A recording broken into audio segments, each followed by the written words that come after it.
Namaste, welcome back to another video. In the previous video, we studied about wind pollination. Now in this video, we'll study about water pollination.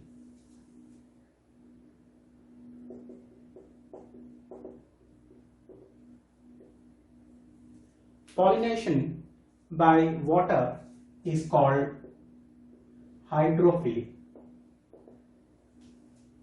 And the plants that show hydrophyly are called hydrophilous plants.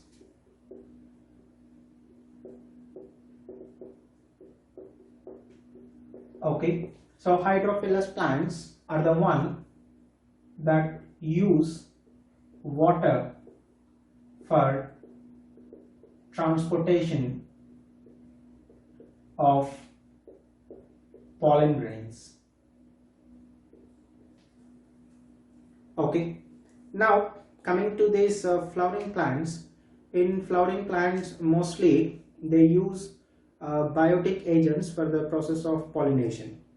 Okay, only few genera in the angiospermic or among the angiospermic families will use water for the pollination purpose. Okay, so here water pollination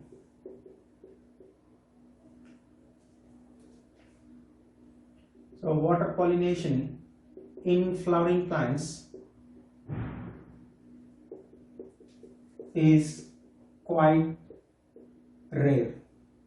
Okay, so you will see only 30 genera, okay, show or exhibit hydrophyly. Okay, only 30 genera are the among the angiospermic families that they show water pollination. Okay, that water will be used for the transportation of gametes here. Now, okay, out of these 30 genera, most of them. So out of these 30 genera, most of them, okay, belong to monocotyledons, right? So most of them are monocotyledons. They are the one who show actually this hydrophyly.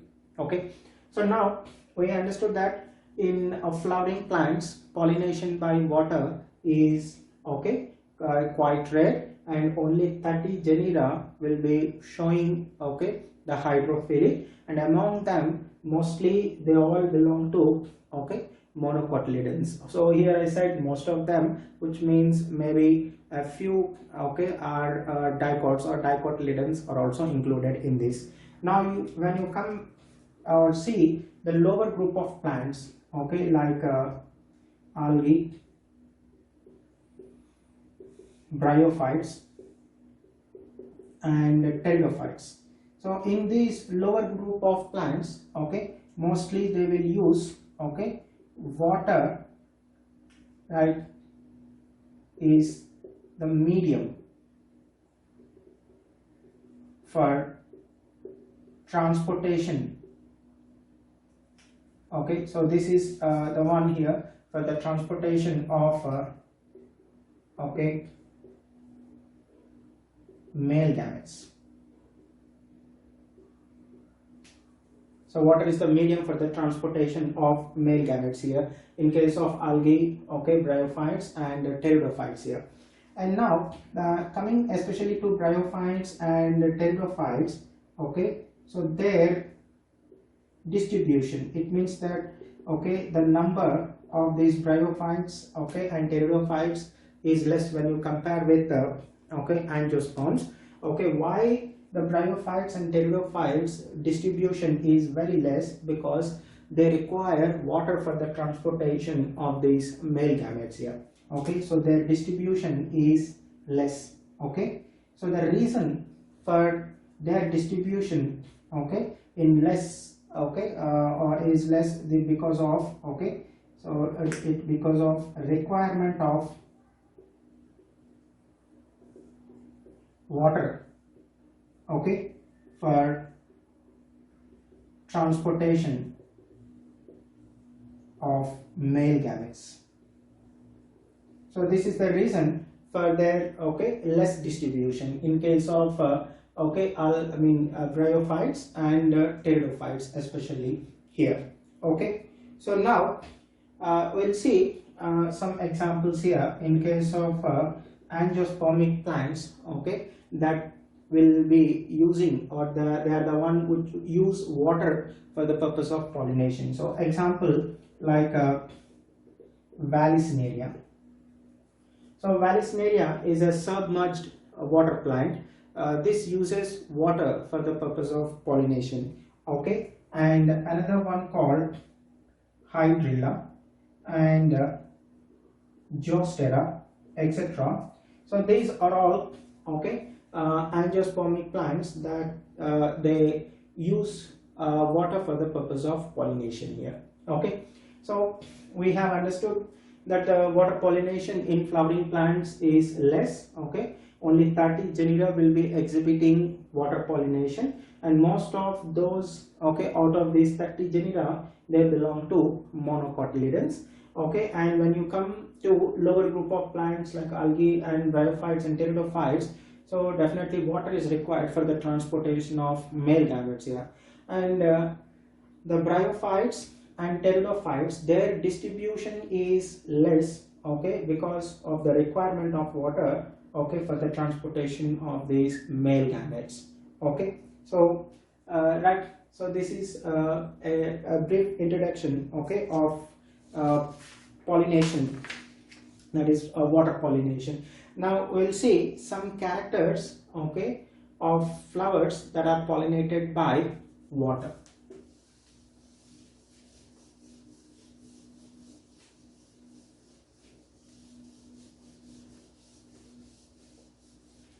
Right, so characters of flowers pollinated by water. So characters of flowers pollinated by water. So now let us see here. Just like in the case of wind pollinating plants, here also the flowers do not produce scent or an nectar. They don't produce scent and nectar, just like how we have seen in case of wind pollinated plants here. And again, the pollen grains are covered in a mucilaginous coat. They are covered in a mucilaginous coat here. So this mucilaginous coat will help in keeping pollen grains dry. So the pollen grains should not become wet. So that's, I can say in another words, prevents wetting. The pollen grain should not become wet, otherwise they may sink to the bottom and may not may not be able to reach their destination. So for that purpose, the pollen grains are covered in a mucilaginous or a mucilage coat here, and that helps to keep dry. So that is what we'll say, it helps in preventing from wetting here. So now one point here, that all aquatic plants, so we cannot say that whatever the plants growing in the water will be pollinated by water. So that's what all aquatic plants are not pollinated by water. So all aquatic plants are not pollinated by water. So we'll see some examples in this case. Right, a plant called So Nilambo nucifera. Okay, so this Nilambo nucifera is, okay, Indian lotus. Okay, so this one will be growing on the surface of the water, and this one will not use water for the purpose of pollination here, right? And another example is nymphia. Okay, so another example is nymphia. So this nymphia will be also not using water. So nymphia is commonly called the water lily. So this one also grows on the surface of the water, and this will also not use water for the purpose of pollination here. And one more, okay, what we have seen in the first chapter called, okay, Acornia. So this is called the water hyacinth. Okay, so here right, so this Nilambo nucifera and nymphia and Acornia, all are the plants that will be growing on the surface of the water, and okay, they do not use water for pollination.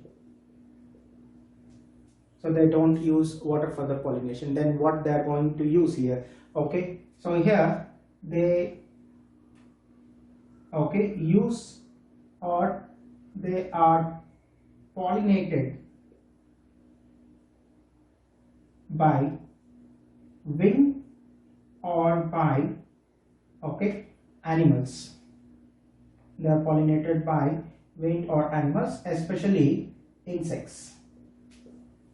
Okay, so we understood. So all these are the, okay, plants, some examples that they don't use water for okay, pollination, and what they are going to use for pollination is, okay, the wing or especially the insects here. So that's an exceptions. We cannot say that all the plants that growing in the water, okay, will be using water for the okay, pollination, right? So here the, right, is this clear? So we'll see.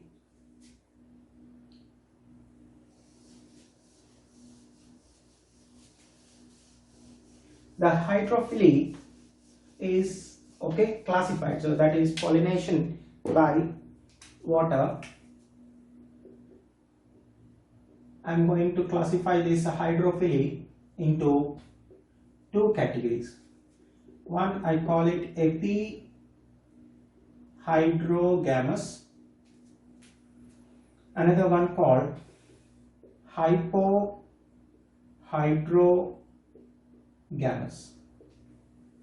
Okay, so I'm going to classify this hydrophyly into two categories, epihydrogamous and hypohydrogamous. So here, where epi, which stands for, okay, above, and okay, hypo stands for below.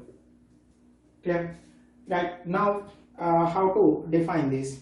So here, in case of epihydrogamous, okay, so this is in fact pollination. So that is when pollination, okay, by water. So this is a pollination by water, right, takes place on the surface of water. So here, right, so that is what we'll see here. If you are considering, so this is the water. So if the pollination takes place on this, okay, surface, then you have to call it okay, epihydrogamous. Okay, so this is okay, all this is the water here, okay, right? So this is surface of water.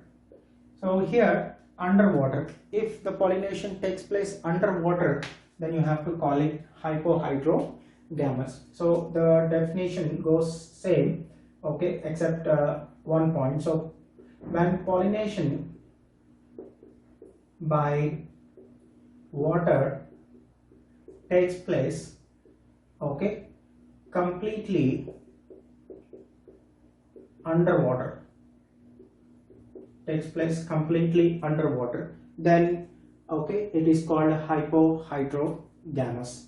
We'll see some examples for this okay, epihydrogamous, where the pollination takes place on the surface of the water. So here, this is a point where the pollination takes place, that is epihydrogamous. And if the pollination takes place okay, below okay, completely underwater, then you have to call it a hypohydrogamous. Okay, so here under epihydrogamous, an example is Vallisneria, okay, and another one called hydrilla. So these are the plants okay, that show epihydrogamous here. And coming to hypohydrogamous, examples include okay, Juicera and okay, Ceratophyllum, right? So etc. and the one. So there may be so many examples here, but I will say a few examples, and with this example Vallisneria, we'll see detail that how the pollination takes place in case of Vallisneria, and at the same time how the pollination takes place in case of okay, Juicera, right? So we'll continue to the next part, the pollination in Vallisneria. So first we'll see about epihydrogamous. So first we'll see the okay, we'll see this one.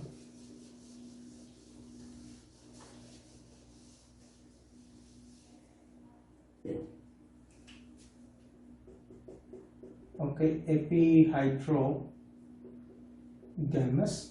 Under this we'll see pollination in Vallisneria.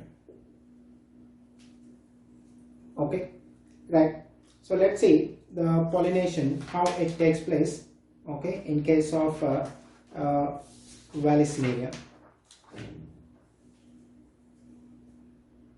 Okay. So pollination in Vallisneria here, right? So this Vallisneria is commonly called okay, it has okay, common names.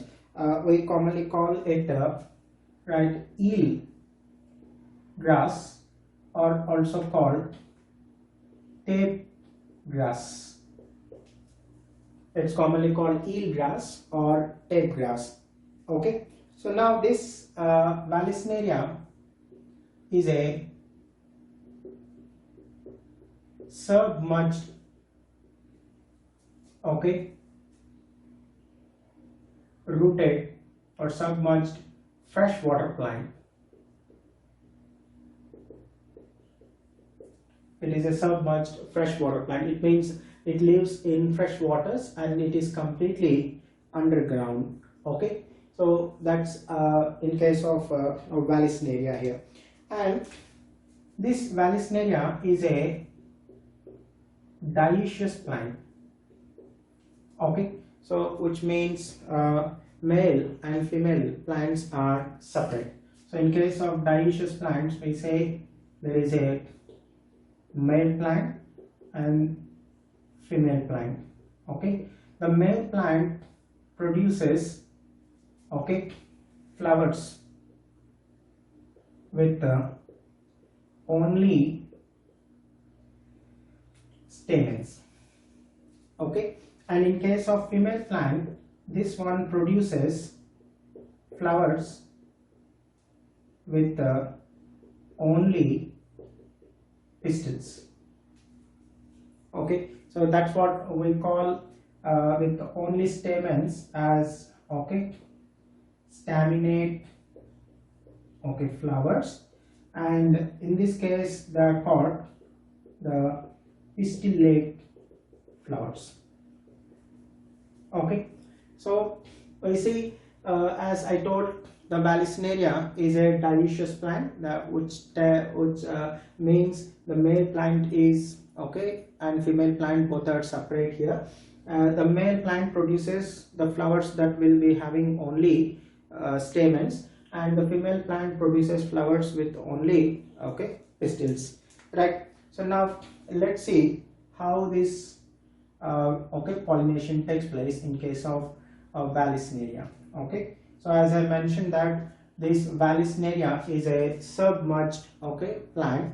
So you will see this is the Vallisneria. It grows underwater, okay, and this is a female plant, okay, and here I'll take a male plant. So this is, okay, a male plant, right?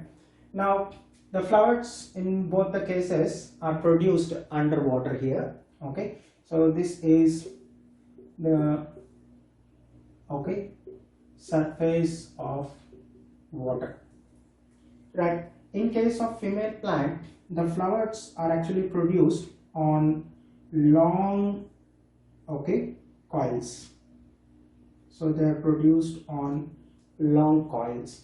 So this is the female, okay, flower, and there is, okay, a long coil that we call it a highly coiled pedicel. It's called a highly coiled pedicel.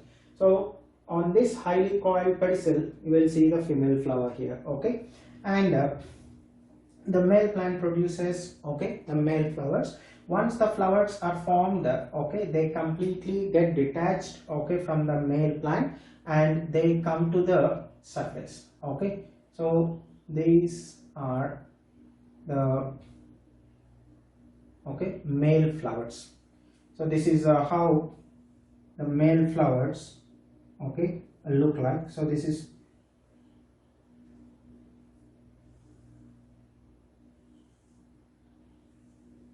okay, so this is a male flower here, and this is the anther in, okay, and this is, right, the filament,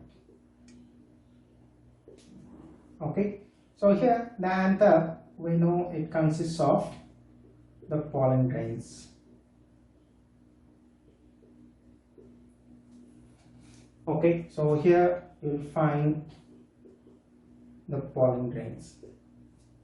So these are the male flowers that are released, okay, once they are formed, okay. So they are released from the male plant and they come to the surface of the water, okay. So you will see so many male flowers are released onto the surface of the water, and, okay, by chance they may reach the female plant here. So now once in the case of female plant, the female flower gets, okay, matured, the pedicel, okay, uncoils and becomes triton. So it becomes, okay, triton, and then the female flower, okay, comes to the surface, okay. So you can see this is an uncoiled, okay, pedicel, and here you can see this is a female flower that is brought to the surface of water, okay.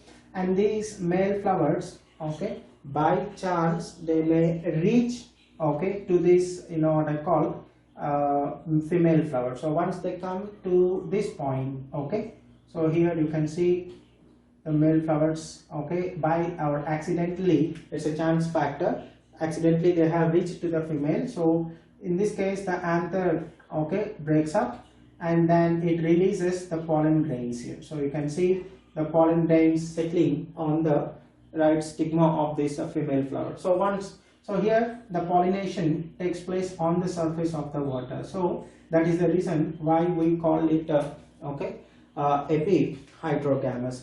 So once this pollination is completed, right, the pedicel gets recoiled and the further development of okay, fruit and seed takes place completely underwater, okay. So that's what I'll mention here. So that after pollination, after pollination, okay, the pedicel, okay, recoils, and okay, pedicel recoils, and the fruit and seed formation occurs underwater. Okay, so this is how the pollination, okay, takes place in case of Vallisneria. So this is a female plant and this is a male plant.